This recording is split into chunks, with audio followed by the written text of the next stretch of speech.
नाशिकमधील बहुचर्चित डायोसेशन जमीन प्रकरणात राज्य सरकारने मोठा निर्णय घेतलाय। विधानसभेत या प्रकरणावर जोरदार चर्चा झाल्यानंतर महसूल मंत्री चंद्रशेखर बावनकुळे यांनी विभागीय आयुक्तांच्या अध्यक्षतेखाली उच्चस्तरीय चौकशी समिती स्थापन करायची घोषणा केली आहे। समितीला 90 दिवसात अहवाल सादर करण्याचे निर्देश देण्यात आलेत। आमदार प्राध्यापक देवयानी फरांदे यांनी अब्जावधी रुपयांच्या जमिनींच्या कथित बेकायदेशीर व्यवहारांबाबत गंभीर आरोप केल्यानंतर सरकारनं ही कारवाई केलेली आहे। बघूया त्याच संदर्भातला स्पेशल रिपोर्ट। नाशिक डायोसेशन ट्रस्टच्या अब्जावधी रुपयांच्या जमीन व्यवहारांवर अखेर विधानसभेमध्ये सरकारला भूमिका स्पष्ट करावी लागली। ट्रस्टच्या नावावरील जमीन मूळ उद्देशाला हरताळ फासत बेकायदेशीरित्या विकण्यात आल्याचा गंभीर आरोप आमदार देवयानी फरांदे यांनी सभागृहात केला। या आरोपांची दखल घेत महसूल मंत्री चंद्रशेखर बावनकुळे यांनी संपूर्ण प्रकरणाची उच्चस्तरीय चौकशी करून 90 दिवसात अहवाल सादर केला जाईल अशी घोषणा केली। आमदार देवयानी फरांदे आणि आमदार नितीन पवार यांनी लक्षवेधी सूचनेद्वारे हा मुद्दा उपस्थित केला। ब्रिटिश काळात शिक्षण, आरोग्य आणि समाजोपयोगी कामांसाठी देण्यात आलेल्या जमिनींचा मूळ उद्देश बदलून गैरवापर करण्यात आल्याचा आरोप त्यांनी केला।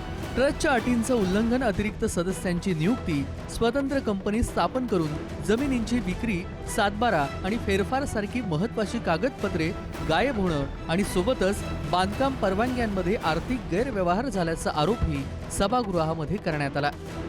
नाशिक डायोसेशन ट्रस्ट लिमिटेड व नाशिक डायोसेशन ट्रस्ट या संबंधित जमिनीबाबत देण्यात आलेले मूळ आदेश म्हणजे ब्रिटिशांनी जे दिलेले आहेत त्याच्या आधीचे डॉक्युमेंट, सनदा, हस्तांतरण कागदपत्रे, महसुली अभिलेख, फेरफार नोंदी तसेच इतर सर्व ऐतिहासिक अभिलेखांची तपासणी करून जमिनीच्या वास्तविक मालकीची व करण्यात आलेल्या सर्व फेरफारांची चौकशी करण्यासाठी उच्चस्तरीय समिती स्थापन करण्यात येईल का?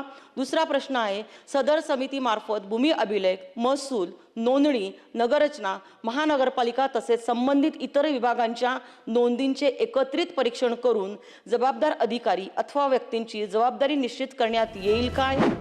या आरोपांवर उत्तर देताना महसूल मंत्री चंद्रशेखर बावनकुळे यांनी विभागीय आयुक्तांच्या अध्यक्षतेखाली विशेष चौकशी समिती स्थापन केली जाणार असल्याचं सांगितलं। या समितीत जमाबंदी आयुक्तांचाही समावेश असेल। समिती 90 दिवसामध्ये अहवाल सादर करेल आणि आवश्यक असल्यास न्यायालयामध्ये देखील सरकारची ठोस भूमिका मांडली जाईल असंही त्यांनी स्पष्ट केलं। पूर्ण ख्रिश्चन मशिनरीच्या जागेची चौकशी करा तर निश्चितपणे दोन्ही गोष्टी शासन करेल। 3 महिन्यामध्ये आम्ही आपला रिपोर्ट तयार करू। उच्च न्यायालयामध्ये चांगल्या पद्धतीने आम्ही त्याचा सबमिशन करू। एक चांगले त्या ठिकाणी सरकारी वकिलाच्या माध्यमातून किंवा एखाद्या वेळेस प्रायव्हेट काउन्सिल लावता येईल तर प्रायव्हेट काउन्सिल बघू।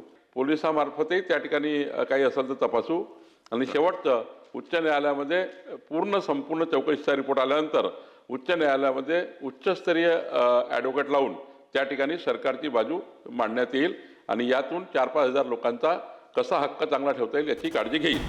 डायोसेशन ट्रस्टच्या जमीन व्यवहारांसंदर्भात गंभीर आरोपांमुळे हे प्रकरण पुन्हा एकदा चर्चेच्या केंद्रस्थानी आलेलं आहे। उच्चस्तरीय चौकशीतून जमिनींच्या व्यवहारांमागील सत्य काय, नियमांचं उल्लंघन झालं का आणि या प्रकरणात नेमके कोण जबाबदार आहेत याचा उलगडा होण्याची अपेक्षा व्यक्त केली जाते। किरण ताजणे, पुढारी न्यूज, नाशिक।